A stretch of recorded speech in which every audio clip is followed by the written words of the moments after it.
বৃষ্টির দিনে মুরগির মাংস রান্না করছি। এখানে আমি মুরগিটাকে 4 পিস করে নিয়েছি বড় বড় শেপ দিয়ে।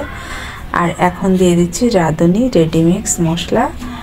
এখানে যতটুকু পরিমাণ আছে আমার একটা মুরগির জন্য যথেষ্ট, আপনারা প্যাকেটের গায়ে পরিমাণটা দেখে নেবেন। এখন দিয়ে দিচ্ছি পরিমাণ মতো লবণ এবং 1 টেবিল চামচ আদা বাটা, 1 টেবিল চামচ রসুন বাটা একত্রে।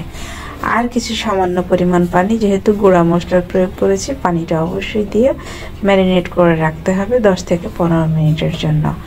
আমি এখানে আর একটু লঙ্কা বাটা দিচ্ছি, যেহেতু আমি একটু স্পাইসি পছন্দ করি, আপনারা চাইলে স্কিপ করতে পারেন। আর এখানে দিয়ে দেব সম পরিমাণে সরিষার তেল, অর্থাৎ 50 গ্রাম। যেহেতু একটা মুরগিতে 100 গ্রাম সরিষার তেল লাগে, আমি একটু তেলটা কম খাই আর সরিষার তেলটাও বেশি খাওয়া যায় না। ঢাকনা দিয়ে ঢেকে দেবো কিছুক্ষণের জন্য, 10 থেকে 15 মিনিট পর ঢাকনাটাকে উঠিয়ে দেখব মুরগির মাংসটা কতটুকু কষানো হয়েছে।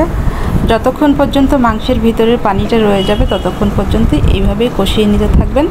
এখানে দর্শক চুলার জালের পরিমাণটি মিডিয়াম থাকতে হবে অবশ্যই, তা না হলে নিচটা পুড়ে যাওয়ার সম্ভাবনা থাকবে এবং মুরগির মাংসটাও কষানোটা ততটা ভালো হবে না যতটা আপনি চাচ্ছেন।